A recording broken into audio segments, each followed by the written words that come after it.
여러분 잘 쉬었어요? 출첵 좀 해볼게요 여러분. 많은 분들이 지금 참여 중이신데요. 오늘 과연 1등은 어떤 분일까요? 되게 궁금한데 보겠습니다. 유영진 선생님 1등으로 출첵하셨네요. 반갑습니다. 그리고 박만영 선생님 와우 두 번째로 출첵하셨어요. 반갑습니다. 그 다음에 장재현 선생님 반갑습니다. 김대원 선생님 반갑습니다. 그리고 박소라 선생님 반갑습니다. 우리는 언제쯤 얼굴과 얼굴을 맞대고 볼 수 있을까요? 빨리 그런 날이 오면 좋겠습니다. 그 다음에 또 김현중 선생님 반갑습니다. 그리고 어떤 분이실까요? 최석 선생님 반갑습니다. 그리고 권순철 선생님 반갑습니다. 또 권재범 선생님, 김유진 선생님 반갑습니다. 또 어떤 분이실까요? 이용화 선생님 반갑습니다. 그리고 이재환 선생님, 그리고 김근욱 선생님 반갑습니다. 또 어떤 분이시냐면 장승은 선생님, 그리고 권평화 선생님 반갑습니다. 그리고 또 유정훈 선생님, 그리고 강우성 선생님 반갑습니다. 그리고 김소정 선생님 반갑습니다. 그 다음에 또 황유일 선생님 반갑습니다. 그 다음에 김지웅 선생님, 최선우 선생님 반갑습니다. 그 다음에 또 이태훈 선생님, 그리고 장은지 선생님 반갑습니다. 오늘 제가 늘 불렀던 성함들이 눈에 안 보이는데요. 다 어디 가신 거죠? 빨리 오세요. 저희가 다음 주면 이제 이 책이 끝이에요. 그리고 놀라지 마세요 여러분. 우리가 지금 몇 페이지까지 왔냐면요, 무려 690페이지까지 왔어요. 이제 끝이 보이기 시작해요. 한번 확인해 볼까요? 이렇게 두꺼운 책이었는데요, 보세요. 이렇게 두꺼운 책이었는데 이만큼을 했어요. 이만큼을. 그리고 이만큼이 남았어요. 어떠신가요? 흐뭇하시죠?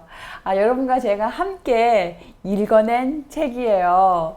너무 뿌듯하죠? 저만 그런가요? 네, 저는 막 너무너무 기뻐요.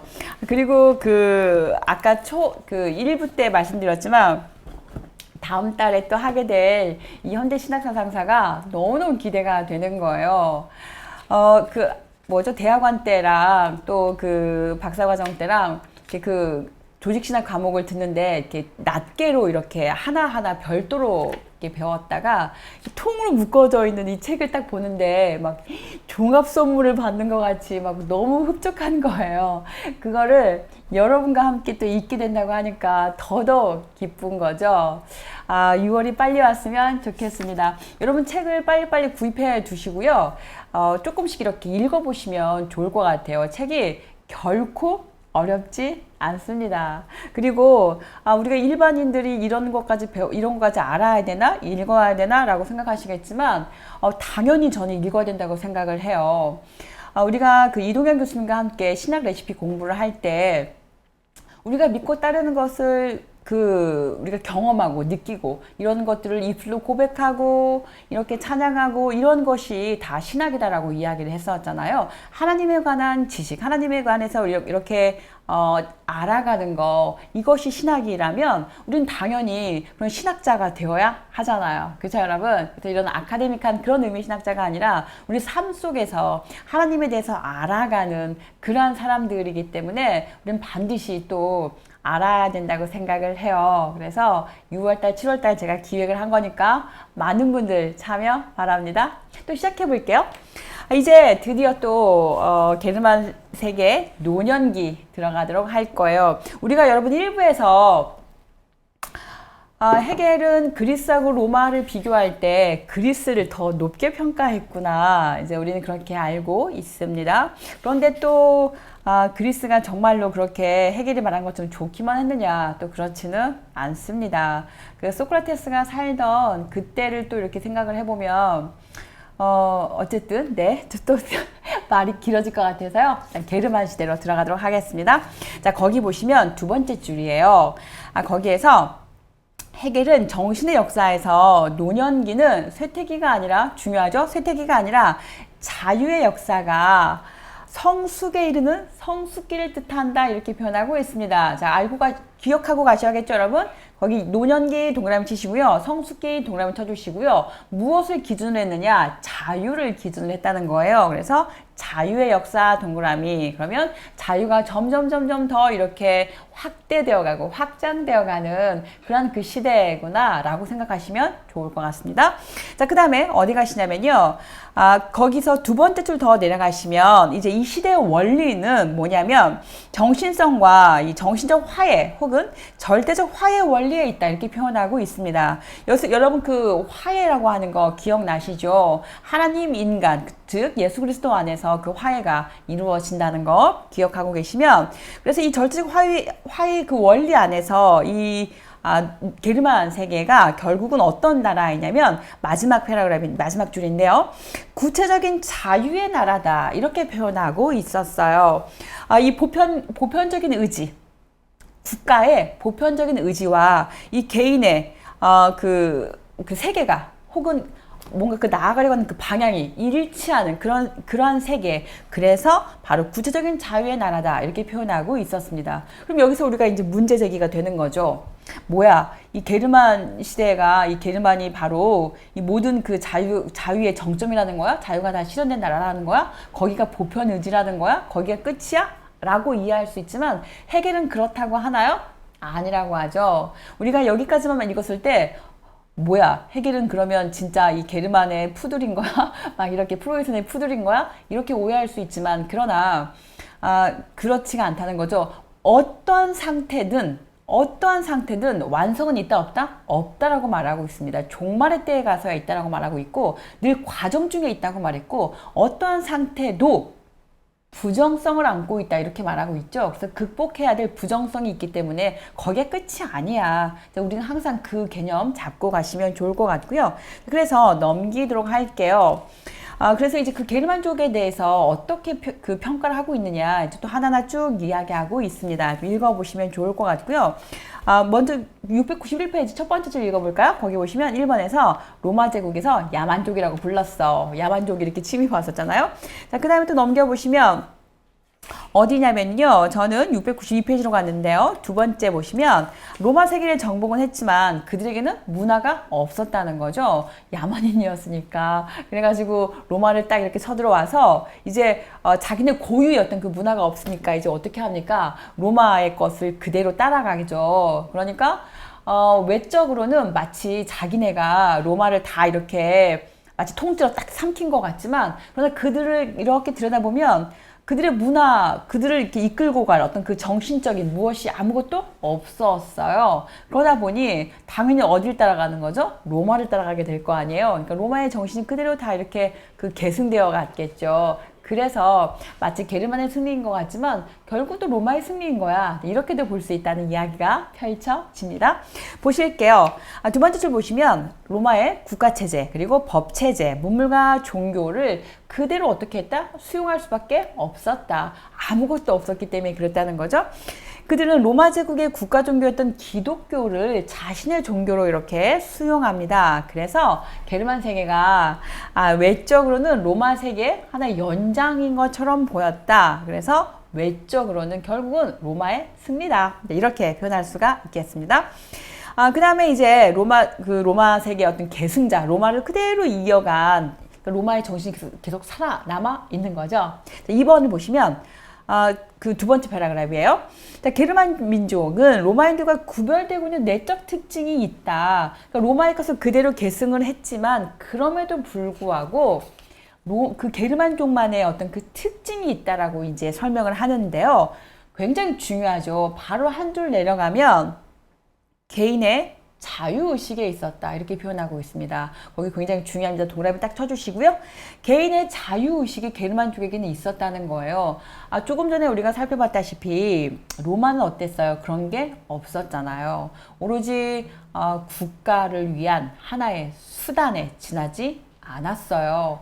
그런데 그 야만족인 게르만족들은 그럼에도 불구하고 개인의식이 다 있었다고 하는 거죠. 개인의 어떤 자유의식이.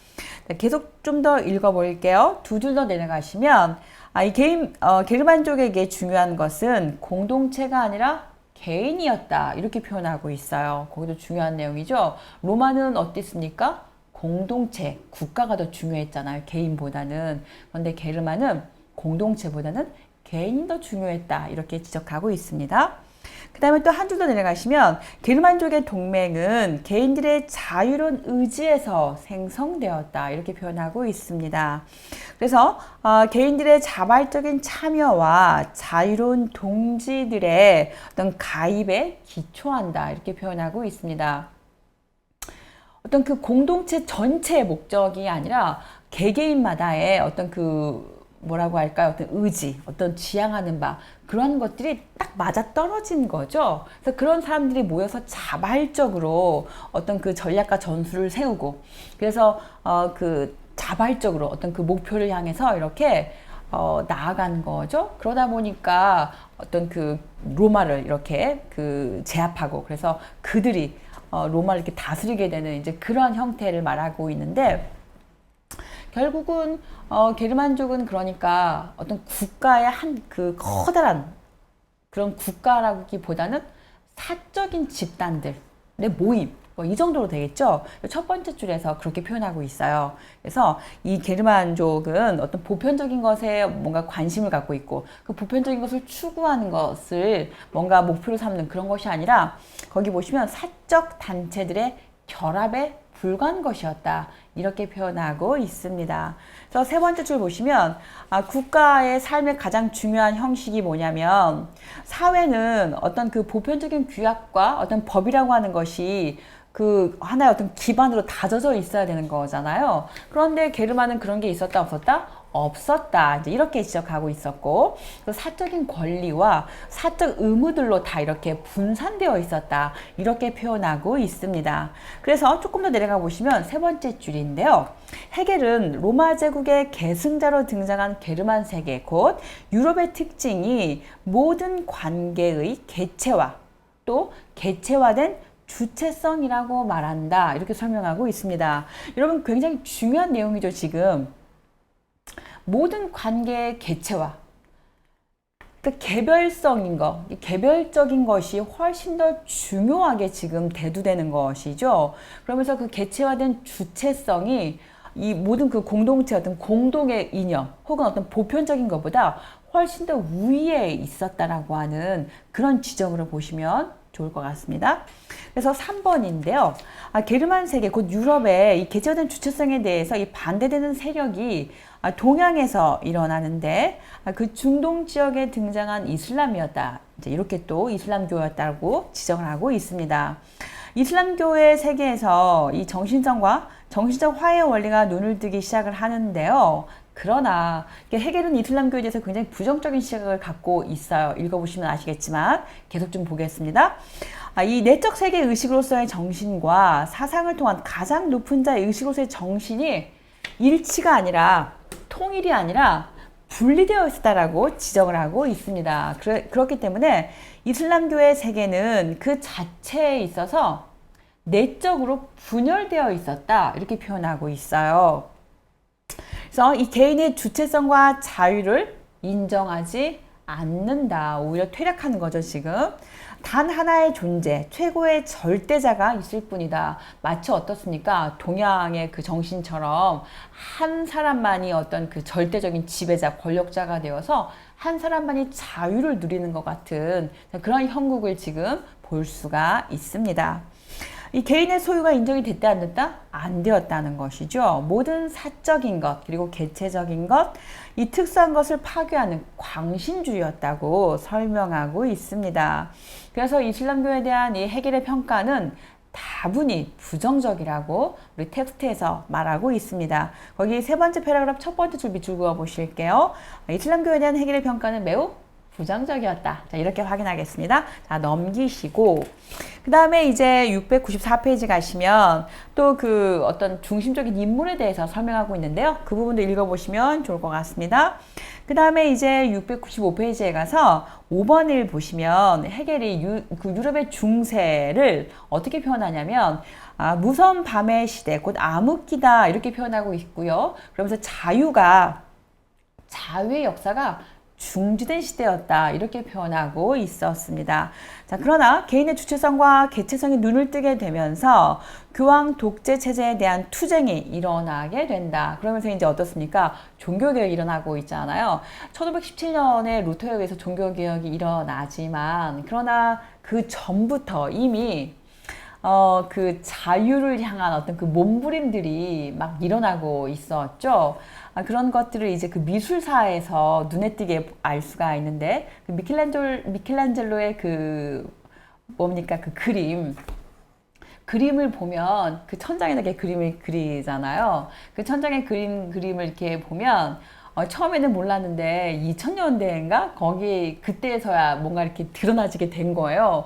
봤더니 그 교황에 대해서 마치 최후의 심판과도 같은 그런 메시지가 담긴 그림과 함께 욕을 하는 그런 그 손의 그 모습이 그려져 있는 게 발견되었다고 하죠. 그래서 그 시대에 얼마나 그 교회가 타락했고, 그래서 그 타락한 교회에 대해서 얼마나 분노가 일고 있었고, 그래서 어떻게 그 시민들이 그 주체성을 회복하기 위해서 어떤 노력들이 있었는지, 어떤 그 분위기, 변화의 흐름들, 뭔가 그 현 체제에 대한 그 반역의 흐름들이 이미 그 미술사조에서 다 이렇게 녹아져 있었다고 하는 그런 내용을 읽은 기억이 납니다.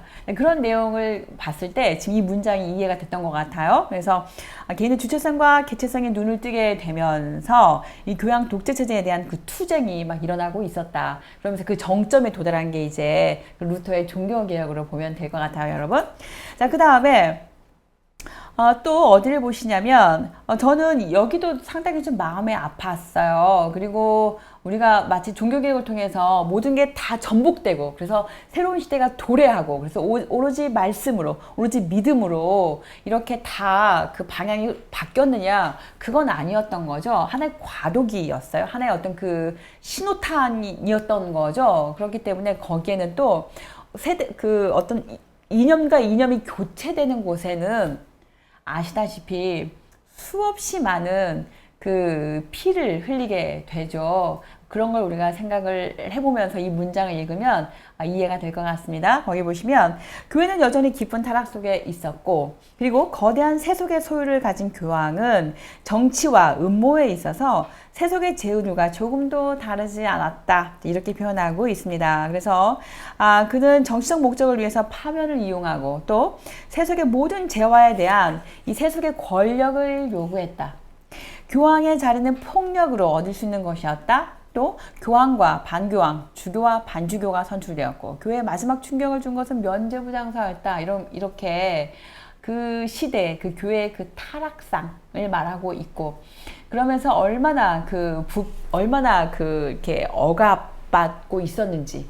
이게 우리 여러분 그 풍선을 생각해 보시면 풍선 불어넣은 걸 이렇게 막 누르면 어떻습니까? 누르면 누를수록 반대쪽이 이렇게 막 부풀어 나오잖아요. 그러다 결국 어떻게 됩니까? 빵하고 터지죠. 그 빵하고 터진 것이 어쩌면 종교개혁이 아니었나. 그 중세 암흑기를 이렇게 박차고 나갈 수 있는 그런 도화선. 뭔가 이렇게, 높은 하늘로 뭔가를 이렇게 쏘아 올린 듯한 그런 그 신호탄. 그게 바로, 어떤 그 종교개혁이 아니었나라는 생각을 해보는데요. 거기 보시면 드디어 이제 루터에 대한 이야기가 나옵니다. 저는 이 책을 읽으면서 좋았던 게 또 뭐가 있냐면, 우리가 역사 철학을 쭉 공부하면서 그 역사의 어떤 그 굴곡들이 있잖아요. 그 굴곡들에서 뭔가 이렇게 그 하나의 그 봉우리 같이 솟아올라 있는 그런 것들도 우리가 맛볼 수가 있었어요. 우리가 2부에서 어땠습니까? 누구죠? 칸트였잖아요. 그 독일의 관념 철학자들을 한번 쭉 훑을 수가 있었잖아요. 그러면서 또 그 신존재 증명을 쭉 이렇게 훑을 수가 있었고 그런 유익이 있었는데, 또 여기서도 이제 루터에 대해서도 우리가 훑을 수 있는, 루터가 오직 믿음으로라고 하는 그 슬로건을 외쳤을 때 도대체 그것이 함의하고 있는 게 무엇이냐, 이런 것들이 담겨 있는 내용도 우리가 지금 이렇게 맛보기로 보고 갈 수가 있었어요. 이런 이점이 있었어요. 저는 그래서 이 책이 굉장히 재밌었는데 함께 살펴보도록 하겠습니다. 거기 보시면 중세 암흑기의 종지부를 찍고 그러면서 이 자유의 역사를 시작한 대표적인 인물을 루터로 지금 꼽고 있습니다. 그가 오직 오직 믿음으로 구원을 얻는다라고 할 때 정말 그것이 의미하는 게 무엇이냐? 정말 오직 그 믿음만 강조했느냐? 믿음이 중요하긴 한데 저는 여기다가 방점을 찍을 때 믿음도 중요하지만 오직이란 말이 저는 더 여기에서 크게 부각되는 것이 아닌가 생각을 해봤어요. 계속 읽어볼게요. 이 루터의 핵심 이론은 하나님의 중재자로 자처하는 성직자 계급의 철폐, 또 성직자 계급과 교황 독재로부터 모든 인간의 해방, 그리고 자유를 뜻한 거다. 여러분 여기다 별을 막 띄웠으면 좋겠어요. 오직 믿음으로라고 할 때, 오직 말씀으로라고 할 때 그 오직의 의미는 무엇이냐면 지금 방금 읽었던 문장들, 그 당시에 그 부패한 그 교황권들, 그 교황권에 이렇게 뭔가 영합한 그런 그 국가 권력들, 또 뭔가 그 겁을 주면서 뭐 공포를 이렇게 그 공포심을 막 조장하면서 뭔가 이렇게 그 돈을 요구하는, 물품을 요구하는 그런 그 시대적인 상황들, 그 모든 것들을 다 이렇게 한 방에 쓸어버리는 거죠. 마치 예수님께서 성전 정화를 하시는 것 같이 그 당시에 모든 부패한 것들, 부패를 일삼기 위해서 내세웠던 그 모든 것들을 한 번에 다 쓸어버리는 거죠. 그런 거 다 필요 없어. 면죄부 그런 거 필요 없어. 공로 이런 거 다 필요 없어. 오직 믿음이지.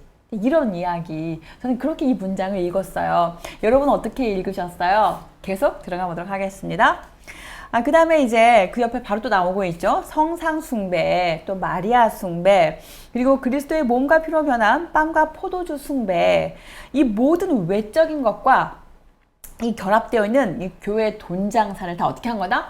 철폐한 거다. 어떠세요? 제가 그 성전 정화했던 그 예수님의 모습이 떠올랐다고 했던 것이 다른 게 아니죠. 그 모든 돈 장사를 다 이렇게 쓸어버린 거다. 이렇게 표현하고 있습니다.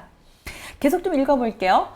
거기 보시면 그것은 교황제도의 철폐와 자유 원리의 실현을 의미하는 거다. 중요한 포인트죠. 자유의 원리, 자유. 모든 인간에게 자유를 이렇게 선사하는 거죠. 그래서 그 당시에 보면은 성서를 이제 루터가 막 독일어로 막 번역하잖아요. 그 당시에는 교황들만 이렇게 성서를 해석할 수가 있었고 읽어줄 수가 있었기 때문에 일반 사람들 몰랐단 말이죠. 그러니까 무슨 말을 하는지도 모르고 이 교황이 제대로 설명하고 있는지 어쩐지도 모르고 그냥 정말 눈뜬 봉사처럼 그랬단 말이에요. 그래서 오직 성서는 그 성서를 읽고 해석할 수 있는 건 교황에게만 있는 거야 라고 했다면 이제 어떻게 되는 거죠? 만인 제사장, 만인 사제직 모든 사람들이 다 성서를 읽을 수가 있어야 되는 거죠. 그래서 그 교황권으로부터 이렇게 모든 걸 다 이렇게 철폐시키고 그 모든 사람들에게 자유를 다 나눠주고 모든 사람들이 다 그 말씀을 이렇게 접할 수 있도록 그렇게 길을 확 터버리는 거죠. 자, 그 다음에 또 보도록 하겠습니다. 해겔의 표현에 따르면 모든 외적 관계들이 철폐된다. 그 다음에 또 사제들과 평신도 사이에 더 이상 차이가 존재하지 않는다. 저는 이 문장이 정말 와닿았어요. 이 평신도들과 사제들 사이에 더 이상 어떤 차이가 존재하지 않는다. 저는 제 기억을 더듬어 보면 제가 학창 시절에 교회에 가면 목사님이 너무 높이 계셨어요. 제 느낌에는. 그래가지고 한번 이렇게 목사님과 이렇게 인사 한번 할래도 너무너무 높은 분이어가지고 정말 몸둘 바를 모르겠었고, 한번 이렇게 말씀이라도 이렇게 들으려 치면 막 너무 이렇게 제가 막 작아진 존재였고, 막 너무 큰 존재였고, 막 이런 느낌이 들었거든요. 그래서 그 목사님 그러면 정말 막 하늘 같은 존재. 저 어린 마음에 그랬던 기억이 나요. 근데 사실 그런 어떤 존재로적인 차이는 전혀 없잖아요. 사실 다 하나님의 자녀인 거고 어떤 그 존재로적인 차이는 없는데 제 느낌에는 그랬던 것 같아요. 근데 이 말씀을 보면서 어떤 그 사제나 평신도 사이에 어떤 그 차이가 존재하지 않는 거 네, 많이 와닿았습니다. 자, 그 다음에 또 각자는 자기 자신에 있어서 화해 사역을 이루어야 된다. 각자가 자기 자신에 있어서 화해 사역을 이루어야 한다. 전 이 문장도 정말 와닿았어요. 여러분 어떠신가요? 그 다음에 또 읽어볼게요. 자, 이렇게 함으로써 믿음 안에 있는 참된 주체성이 회복된다. 이 믿음 안에서 참된 주체성, 자기 스스로 마치 그 하나님 앞에서 이렇게 누굽니까? 키르케고르인가요? 신 앞에서 단독자라고 하는 그런 개념. 그 말이 상당히 저에게 또 울림이 컸어요. 그래서 어쨌든 믿음 안에서 참된 주체성이 회복된다라고 하는 표현. 그 다음에 또 이런 점에서 세계사의 노년기는 엄밀히 말해서 루터의 종교개혁과 함께 시작되었다고 말할 수 있다. 저자는 이렇게 말하고 있습니다. 이 종교개혁을 계기로 해서 마저 읽어볼게요, 여러분. 세 번째 패러그래프이고요. 첫 번째 줄이에요. 게르만 세계에서 정신의 절대적 화해 원리가 현실적으로 실현되기 시작한다. 이렇게 말합니다. 자, 엄밀한 의미에서 세계사의 노년기는 그래서 종교개혁 이후부터다. 이렇게 말하고 있습니다. 그 다음에 또 넘겨보실게요, 여러분. 697페이지인데요. 헤겔에 의하면 이 보편적인 것은 하나님의 현상인 국가의 보편적 의지에 있다. 이렇게 표현하고 있습니다. 이 국가의 보편적 의지다. 그러면 국가의 보편적 의지, 우리가 그러면 법을 떠올려 볼 텐데, 그럼 법은 무엇이다? 신적 의지다라고 할 때 굉장히 두려운 이야기가 막 떠오르게 되죠. 우리가 지난 시간에 읽었는데 계속 좀 따라가 볼게요. 어디까지 가셨냐면요. 저는 세 번째 패러그래프 첫 번째 줄 보시면 좋을 것 같습니다. 준비되셨을까요? 읽어보도록 할게요. 거기 보면 세계사의 과정에 대한 헤겔의 고찰은 게르만의 노년기에 속한 종교개혁과 그 다음에 프랑스 혁명에 대한 고찰과 함께 끝이 난다. 이렇게 표현하고 있습니다. 두 번째 줄 내려가시자면요. 이 세계사의 과정에 대한 이 고찰의 의도는 여기 중요하죠. 전 세계사는 정신의 실현과 그리고 정신의 개념의 발전에 불과하며 국가는 개인의 세속적 실현, 국가는 자유의 세속적 실현이라는 것을 보여주는 데 있었다. 이렇게 표현하고 있습니다. 굉장히 중요한 표현이죠. 그러니까 세계사의 그 과정은 결국은 뭐냐면 정신의 실현이라고 하는 거, 그 다음에 또 정신의 개념, 정신의 개념의 발전사라고 하는 거 여기 굉장히 중요합니다. 정신의 개념의 발전 괄호 치시면 어떤 이야기가 되냐면 어떤 우리가 헤겔에게 있어서 정의가 굉장히 중요했잖아요. 그러니까 소크라테스 이래로 무엇인가를 규정한다는 거 굉장히 중요하죠. 무엇인가 규정한다, 무엇인가에 대해서 정의를 내린다. 굉장히 중요한데 왜 중요하냐면 무엇인가를 정의한다고 하는 것은 그 무엇인가에 대해서 제대로 안다고 하는 거거든요. 올바른 알을 말하는 거예요. 그래서 무엇인가를 안다는 거, 지식인 거죠. 그 무엇인가를 안다고 하는 것은 무엇을 통해 아는 거냐면 이성을 통해 아는 거예요. 그러니까 이성의 능력이 굉장히 중요한 것이고 또 안다는 것이 왜 중요하냐면 안다는 것은 곧 실천과 행동에 옮기는 것과 다르지 않았거든요. 그래서 이 소크라테스, 플라톤 이래로 안다는 것은 결국은 행하는 것을 의미하는 것이고 행한다고 하는 것은 덕을 의미하는 것이고 덕을 의미한다는 것은 최고의 선에 도달한다는 걸 의미하는 거고 최고의 선에 도달한다는 것은 최고의 행복을 말하는 것이고 최고의 행복은 곧 최고의 자유를 누리는 것이죠. 그래서 어떤 규정한다는 거, 어떤 그 개념을 제대로 파악한다는 거 이것이 굉장히 중요합니다. 대단히 중요하죠. 그래서 여기 보시면 어떤 정신의 개념의 발전사다. 어떤 그 개념에 대해서 계속 해체하고 그래서 새롭게 다시 만들어 나가고 새롭게 개념을 규정하고 그리고 그것을 다시 또 해체하고 다시 또 개념을 규정해 나가고 이거에 반복되는 역사다. 이렇게 표현하고 있고요. 이때 새롭게 해체하고 개념을 규정하고 그 안에서 새로운 것이 등장한다. 이렇게 말하고 있었어요. 계속 따라가 볼게요.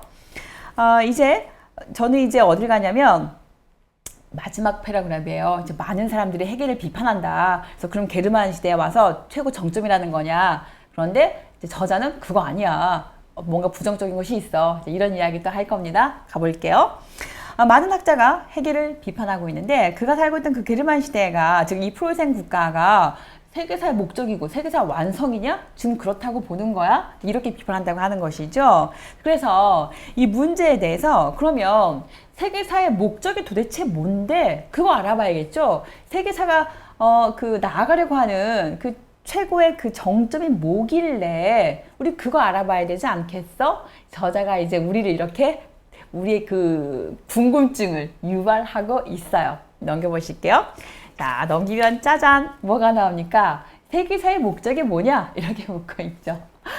저는 이 글쓰기 방식도 너무 재밌었어요. 정말 궁금할 걸 딱 미리 질문을 던져 놓는 거예요. 그리고서 그 질문에 대한 답을 또 쫙 설명해주고 또 그 답을 쭉 설명하는 가운데 이거 궁금하지? 이건 말이야. 또 이거야. 이렇게 또 설명해주고 너무너무 재밌었어요. 자, 보실게요. 세계사의 목적이 뭐냐? 한마디로 딱 압축하면 무엇입니까? 자유의 실현이에요. 첫 번째 줄 나와 있죠? 밑줄 그어 보겠습니다. 자, 해겔에 따르면 세계사는 자기를 전개하고 뭐 하는 거다? 자기를 실현하는 거다. 이렇게 밑줄 긋고 있습니다. 넘겨보실게요. 자, 그래서 첫 번째 세계사의 목적은 뭐냐면 대상 세계와 일치하는 정신의 절대 지식에 있다 이렇게 표현하고 있습니다. 그러면 이 절대 지식이라는 게 결국 무엇입니까? 자기 자신을 그러니까 정신으로 이해하는 거죠. 이해가 되시나요, 여러분? 자기 자신이 정신이다. 자기 자신이 정신이라는 거. 그거를 아는 지식이 바로 절대 지식이라는 거예요. 그럼 여기서 정신, 자기 자신, 그게 뭐지? 뭐였죠, 여러분? 가이스트? 바로 하나님, 삼일체 하나님이었던 거잖아요. 그렇게 연결되는 거예요. 자, 그 도식 딱 잡고 계속 가도록 하겠습니다. 자, 어디 가시냐면요. 거기 이제 쭉 그 점 찍어가지고, 이 세계사의 목적을 쫙 나열하고 있어요. 이 쭉 나열한 것들이 한마디로 뭐다? 절대 지식을 말하는 거예요. 계속 말하는 게 절대 지식은 말이야. 이런 거야, 이런 거야, 이런 거야. 쭉 나열하고 있는 거죠. 그래서 이제 701페이지 가시면요. 마지막 패러그래프에서 절대 지식을 이제 이렇게 또 요약해두고 있습니다. 아래서 세 번째 줄 내려가시자면 읽어볼게요. 정신의 절대 지식은 무엇을 말하느냐? 읽겠습니다. 그 정신의 즉자와 대자가 어떻게 하는 거죠? 완전히 일치하는 거죠. 근데 그 일치가 이렇게 딱 똑같은 일치냐? 그건 아니라고 그랬어요. 그 안에 뭐가 들어가야 되죠? 중요한 키워드. 구분이 들어가야 되는 거죠. 거기 구분이 있습니다. 계속 읽어볼게요.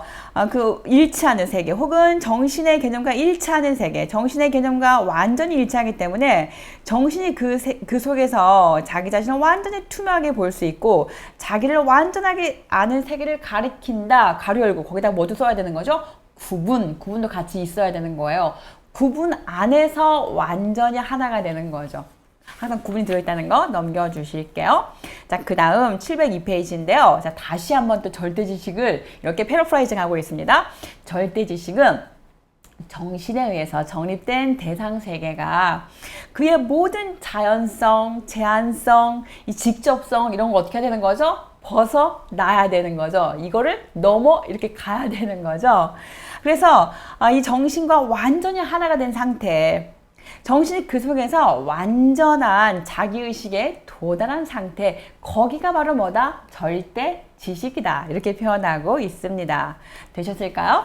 두 번째 또 내려가시자면 절대 지식은 이 문장도 상당히 좀 곱씹어 볼 만한 문장이었는데요. 먼저 읽고 나서 같이 생각을 좀 나눠보도록 하겠습니다. 절대 지식은 세계사의 여러 단계 속에서 얻게 되는 지식들을 통해서 도달한다 이렇게 표현하고 있어요. 자, 중요한 포인트를 저는 어딜 잡았냐면 여러 단계에 잡았어요. 여러 단계. 그러니까 절대 지식이 마치 한 번에 휙 이렇게 도달하느냐? 그게 아니라는 거죠. 여러 단계를 계속 이렇게 거치고 이건 다시 말하면 과정인 거죠. 이 과정은 어떤 과정입니까? 부정성을 극복해가는 과정. 부정을 계속해서 이렇게 넘어가는 과정. 그런 단계들을 거쳐서 종말의 때에 가서 결국 거기에 딱 도달하게 된다는 거예요. 어떤 이야기인지 아시죠, 여러분? 한 번에 휙 가는 게 아니라 계속 이렇게 어떤 그 변증법적인 활동성을 통해서 그 안에 새로움을 등장시키면서 결국은 이 종말에 가서 거기에 딱 완성하게 된다는 거. 자, 그런 이야기였고요. 마저 읽어볼게요. 절대 지식에 이르기까지의 모든 지식은 절대 지식의 역사적인 계기들이다. 그래서 불안정하고 부정적인 것이다. 이렇게 표현하고 있었습니다. 저는 이 문장을 어떻게 생각을 했냐면요. 제가 눈을 말씀드리지만 우리의 그 인생, 우리 개인의 인생에다가 한번 접목을 시켜봤어요. 그럴 때 우리의 삶의 모습이 지금 우리가 서 있는 이 자리, 여기가 끝인가? 절대 아니라는 거죠. 여기는 아직 불완전한 것이고요. 우리가 그 인생을 뒤돌아보면 우리가 지금 여기에 있기까지 우리가 쭉 그 걸어온 그 과거의 그 일들은 하나의 뭐라는 거예요? 절대 지식, 역사적인 계기들인 거죠. 그래서 하나의 과정을 이렇게 쭉 지나온 거예요. 마치 터널 속을 걸어온 것처럼 쭉 이렇게 걸어온 거예요. 여러분 그 길다란 터널 좋아하세요? 저는 터널을 굉장히 좋아하는데요. 그 터널의 진입구에 딱 오면 어떻습니까? 그 어둡고 좁고 정말 이게 끝이 없을 것 같잖아요. 그런데 그 터널은 하나의 희망을 내포하고 있죠. 왜 그런 거죠? 터널은 말 그대로 뭔가 뚫고 지나가는 길이잖아요. 지금 가고 있는 길을 그냥 계속 가기만 하면, 다시 말해서 멈추지 않으면 계속해서 가다 보면 결국은 어떻죠? 작은 점처럼 보이는 빛이 보이기 시작하고요. 점점 우리가 다가갈수록 그 빛의 크기가 점점 커지고요. 종국에는 어떻습니까? 출구가 보이잖아요. 정말 환한 태양이 정말 온통 우리에게 다가오는 곳이 터널의 끝이잖아요. 이런 생각을 하면서 지금 우리가 가고 있는 것은, 우리가 지금 지나가고 있는 인생의 길은 터널이구나. 저 앞에 온통 빛으로 찬란하게 열어 밝혀져 있는 저곳이 있구나. 이제 해겔은 거기가 어디라고 말하죠? 역사의 종말이라고 말하고 있죠. 네, 그래서 이제 그 메시아니즘과 이렇게 연결시키고 있는데요. 계속 가도록 하겠습니다. 자, 이제 저는 어디를 가고 싶냐면 이 내용이 또 삼일체와 함께 또 그 연결시키고 있는 내용이에요. 두 번째 패러그래프에서 두 번째 줄 읽도록 하겠습니다. 하도 반복해서 이제 여러분 외웠을 것 같아요. 같이 보실게요. 절대적 아버지 하나님, 성부죠. 그 하나님은 자기 자신을 자기의 아들로 대상화합니다. 예수님이죠. 그러면서 그 양자는 깊은 사랑 안에서 하나인 동시에 구별되죠. 곧 양자는 동일하면서 동시에 또 다릅니다. 같으면서 다르다고 하는 거죠. 이 다름을 부정을 통해서 양자가 완전히 일치할 때 아버지 하나님은 자기 자신을 자신의 아들 안에서 완전하게 볼 수 있다고 합니다. 해겔은 이 관계를 정신과 대상 세계에 적용을 시켜가지고 이 정신이 그 자신에 의해 세워진 그 대상 세계와 어떻게 되는 거죠? 완전히 이렇게 일치될 때, 거기에서 자기 실현이 이루어진다. 이렇게 표현하고 있습니다. 그래서 완전하게 알게 되는 거, 거기가 바로 절대 지식에 도달하는 거다. 이렇게 보고 있습니다. 곧 즉대자의 상태가 됐을 때 완전한 지식에 도달하게 된다. 이렇게 보시면 되겠습니다. 또 이제 넘겨볼게요. 703페이지인데요. 저는 이 문장도 좀 밑줄을 그었어요. 두 번째 패러그래프였고요. 가장 높은 계명. 정신의 본질은 자기 자신을 인식하는 거, 그러면서 존재하는 바 그대로 자신을 알고 생성하는 데 있다. 그래서 자기 자신을 완전히 이렇게 드러내는 거, 자기 자신과 완전히 이렇게 알게 돼서 하나가 되는 거, 자, 그것이 바로 가장 높은 계명이다. 이렇게 말하고 있습니다. 자, 넘겨보실게요. 704페이지인데요. 여러분 제가 다음 주에 그 마무리를 좀 지어야 하잖아요. 오늘 우리가 이 6부를 다 끝내버리면 갑자기 좀 너무 아쉬워질 것 같아요. 그래서 다음 주에도 뭔가 할 거를 좀 남겨놔야 될 것 같기도 하고, 또 지금 우리가 이 700페이지 넘어가서 다루고 있는 이 문장들이 또 하나하나 주옥 같은 문장들이기도 하고, 그래서 제가 가능하면 텍스트를 좀 여러분과 함께 같이 읽고 싶어요. 그래서 밑줄 좀 많이 그릴 건데, 여러분 펜 지금 갖고 계신 거 맞죠? 함께 밑줄 긋고 계신 거 맞죠? 또 한번 밑줄 그어보도록 하겠습니다. 어디냐면 704페이지에서 위에서 두 번째 줄이에요. 자, 거기 보시면 해겔이 이제 그 궁극적인 목적, 세계사의 궁극적인 목적을 절대 지식에 도달하는 거라고 말했잖아요. 또 읽어볼게요. 두 번째 줄인데요. 이 특수한 인륜적인 삶과 종교랑 예술이랑 학문이랑 정치랑 그 모든 것들이 이제 그 세계사적 민족성 안에, 민족 정신 안에 다 이렇게 버무려져 있잖아요. 그럴 때 그 자신을 대상으로 이제 외화를 한단 말이에요. 그러면 그 대상 속에서 자기 자신을 이제 파악을 해야겠죠? 그러면서, 뭔가 이렇게 다른 것들이 있네? 뭔가 그 다른 것들, 유한성, 어떤 특별성, 자의적인 것들이 있어? 우연적인 것이 있어? 이것은 극복되어야 되는 것들이지 어떤 부정성이기 때문에 부정의 부정을 통해서 이렇게 넘어서야 되는, 고양되어야 되는 것들이지 라고 하는 어떤 그 의식을 통해서 이제 계속해서 한 단계 한 단계 나아가겠죠. 그러면서 어떻게 됩니까? 보편에 도달하게 될 거예요.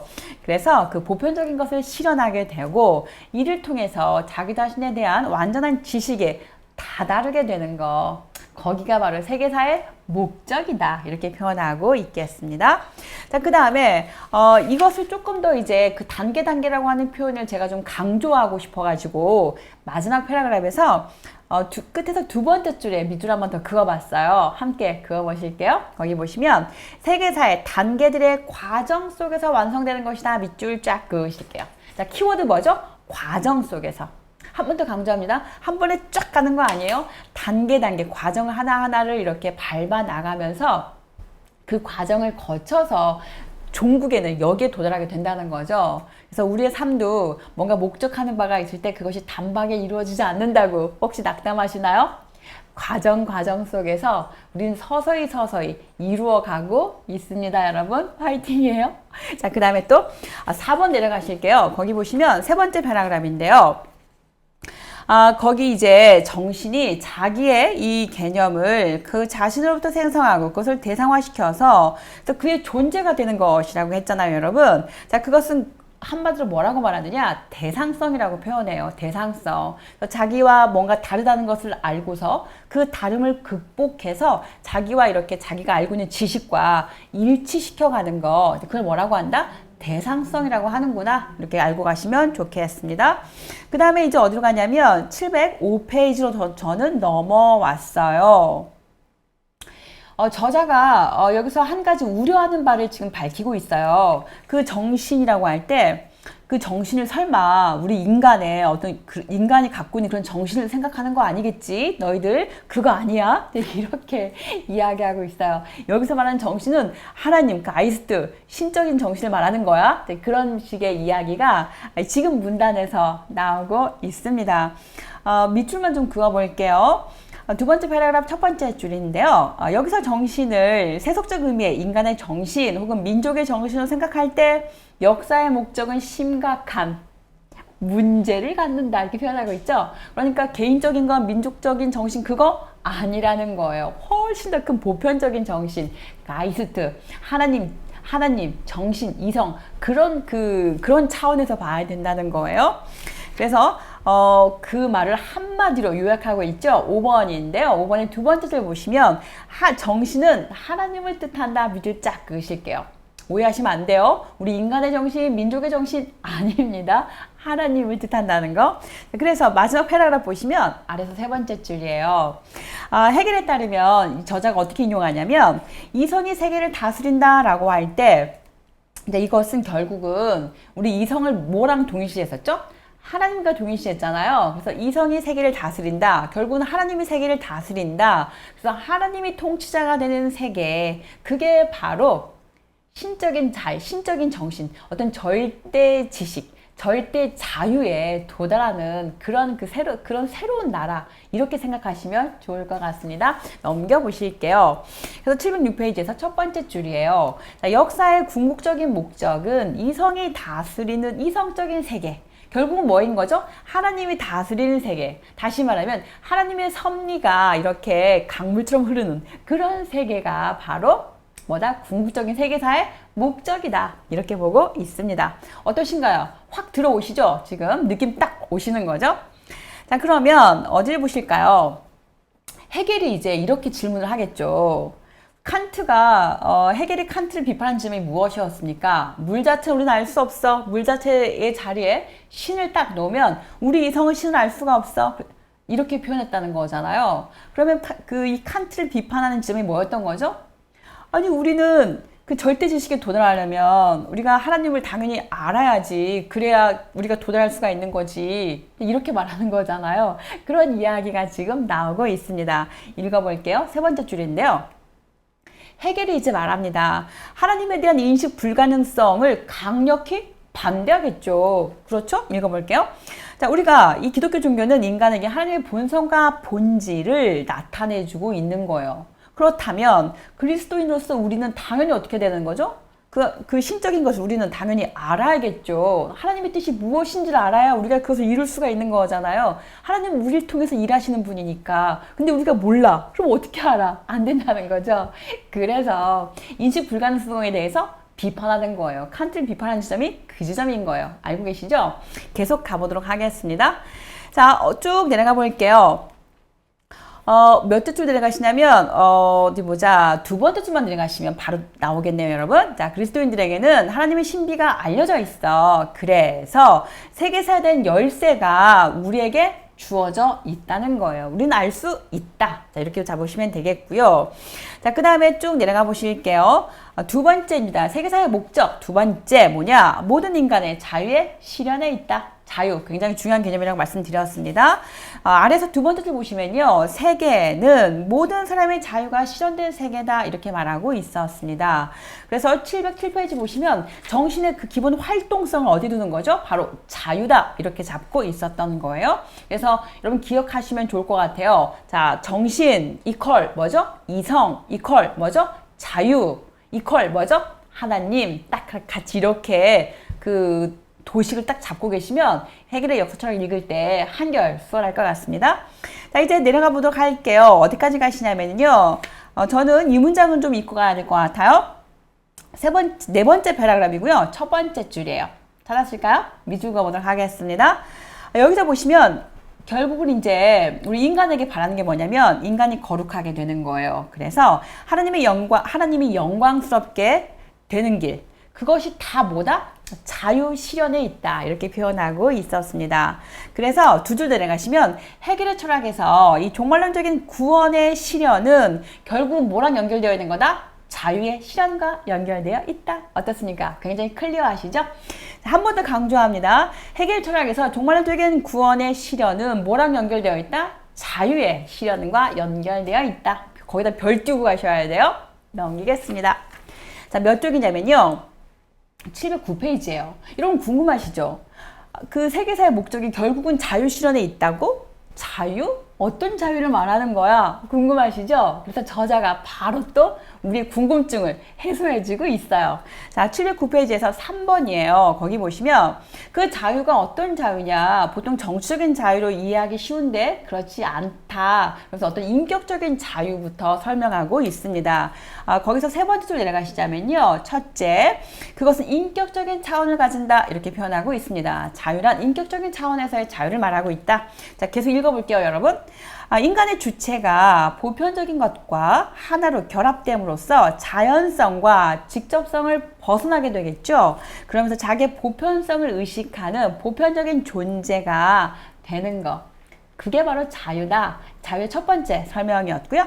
자, 그 다음에 또 궁금하시죠, 여러분? 보편적인 존재가 되는 거라고? 그럼 보편적인 존재가 뭔데? 바로 나와 있죠? 자, 보편적인 존재가 뭘 뜻하는 거냐?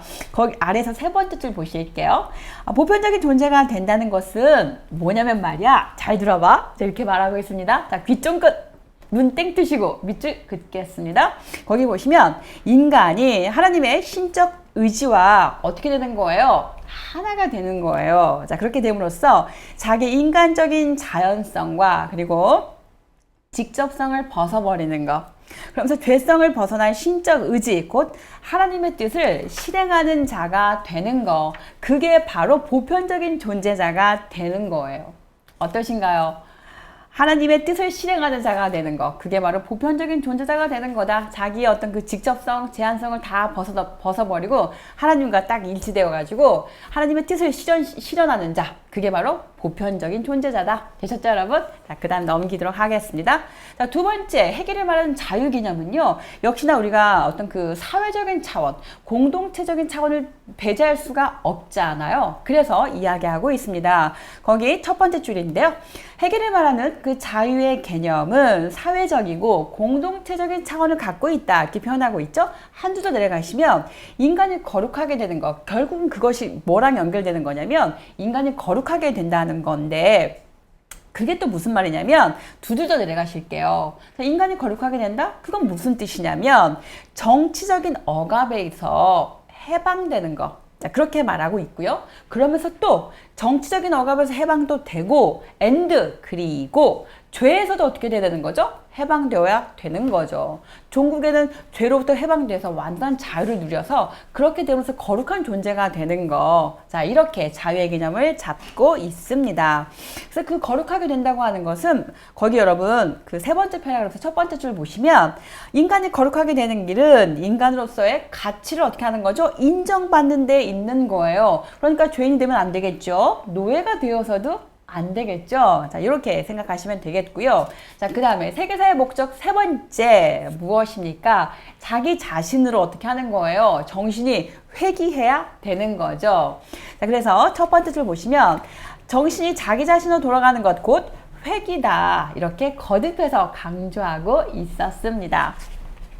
자, 여러분 어떠실까요? 우리가 여기서 끝을 보기는 너무 아쉬워요. 왜냐면 그 다음 문장들도 정말 그 보석같이 반짝반짝거리는 그런 좋은 문장들이 정말 많거든요. 그래서 여러분과 함께 읽으면서 밑줄도 긋고 막 감동도 받고 막 그러면서 제가 이 페이지를 넘기고 싶어요. 얘를 한꺼번에 다 넘기기가 아까워가지고 제가 좀 남겨놓도록 하겠습니다. 다음 주에 이 책을 마무리 짓도록 할 거고요. 그러면서 이 현대신학 사상사 제가 그 간략하게 좀 개관을 좀 하는 그런 시간으로 가질 거예요. 여러분 미리 책 준비하시면서 제가 그 장마다 포인트 이야기할 때 함께 이렇게 좀 체크하시고 그러면서 새로운 6월을 이렇게 막 설레이고 기대하면서 맞이하면 좋겠어요. 지금까지 함께 해주셔서 감사하고요. 다음 주에 찾아뵙도록 하겠습니다. 감사합니다.